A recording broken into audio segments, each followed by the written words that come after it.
certainly been a lot of people highlighting to the government the problem of online trolls. Now, we took to the 2019 election a commitment to introduce legislation to deal with cyber abuse directed at adults, and that was to build on our existing legislation, which we introduced and which took effect from 2015, dealing with cyberbullying of Australian children. So in 2015, we introduced that legislation. We set up the eSafety Commissioner, which is a world-leading reform when it comes to online safety. And since that time, we've been considering how we can expand the work of the eSafety Commissioner, and already we've added powers, for example, to deal with unauthorised sharing of intimate images, otherwise known as revenge porn. And we took to the 2019 election a commitment that we would expand the eSafety Commissioner's powers to give her strong tools to deal with cyber abuse against adults. And certainly we've seen many high-profile cases, people like Erin Molan, Anthony Seibold, and others, which only has added weight to the importance of acting on this. And that's why I'm so pleased that today we're releasing an exposure draft of what will be the new Online Safety Act. We're asking for comments by mid-February, and we're looking to introduce this and legislate this as quickly as possible next year.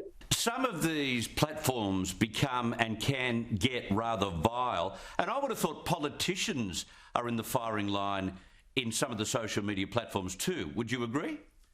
Well, that is true, that there can be some pretty abusive content directed at politicians. In my case, I generally don't look at direct messages to me on Twitter because they offer a range of character assessments which I don't find helpful to consider. But look, the serious point is, yes, there can be really nasty abuse.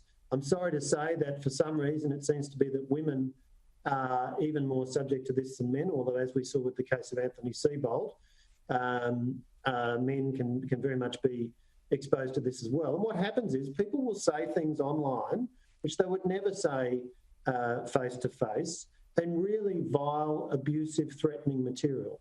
Now, with this bill, or with this act, we're setting a clear and a high standard as to what constitutes cyber abuse, because we've got to balance up freedom of speech issues. It's important that, therefore, we do set a high standard. And so for the material to be considered cyber abuse, it needs to be menacing, harassing, or offensive, and intended to cause harm to a specific individual. That'll be the test that the eSafety Commissioner will apply. So the way it'll work is, if you've been subject to a nasty piece of abuse online, or as often happens, repeated abuse, and indeed abuse from multiple people, then the first point of contact, the first place to go is the platform. If it's Facebook or Twitter or wherever it occurred, lodge a complaint through their processes. If they don't act, you can then go to the eSafety Commissioner. She'll have the power to determine whether it is cyber abuse. If she finds that it is, she can then issue an order against the platform requiring them to take the material down. She can also issue an order against the person who posted the material, and under the Act, she's going to have stronger powers than she presently does to require the platform to share with her information about the identity of the person who posted the material. If the platform fails to take the material down in response to an order, it can be fined up to $550,000. If an individual fails to act, it's a fine of up to $111,000. So these are significant fines. I should say that we're pretty confident that the platforms will comply.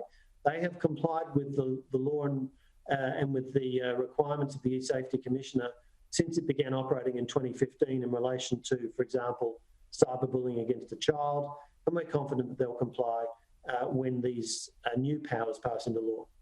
You'd hope so. For too long, we've had many of these platforms, and the vile trolls that use the platform say that, oh, there's no ceiling on free speech in this format, but they've got to come into and under the umbrella of the law, and now under this legislation. So what's your message to the trolls out there who think this is fun and think they're keyboard warriors? Well, my message is you have to comply with the law. We're giving the eSafety Commissioner new powers. Don't think you can do this with impunity. And be prepared. If you are carrying out cyber abuse, online abuse, you can expect to receive one of these notices, and if you don't comply with it, you can expect to be paying a very large civil penalty. One last topic and another question. What will happen to this review or report that's been done into the departure of Christine Holgate over those Cartier watches? Wasn't it you who said that you would make it public, but we read that it's not going to be made public? Well, what I said was it would be a matter for Cabinet to decide. Cabinet has considered the report, and we've taken a number of actions. So there's going to be a tightening up of procedures at Australia Post in relation to matters like compliance with the PGPA Act, which is the act that covers the overall governance of government business enterprises and indeed the entire public service. So there'll be a number of actions that are being taken in response to the report. So Cabinet's considered it. It's taken action. In fact, I've written to the Chair of Australia Post, my fellow shareholder minister Simon Birmingham and I, the Finance Minister and I have written to the Chair of Australia Post setting out a number of actions to be taken. So we are certainly acting upon the report, but the judgment Cabinet's made is that there's no need for it to be made public. Instead, we're getting on with the job of making the changes that are needed to Australia Post procedures.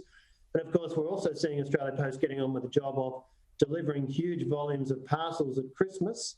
You know, November's parcel traffic more than 40% up on the previous year. And that's so important so that Australians can get the parcels they need for Christmas.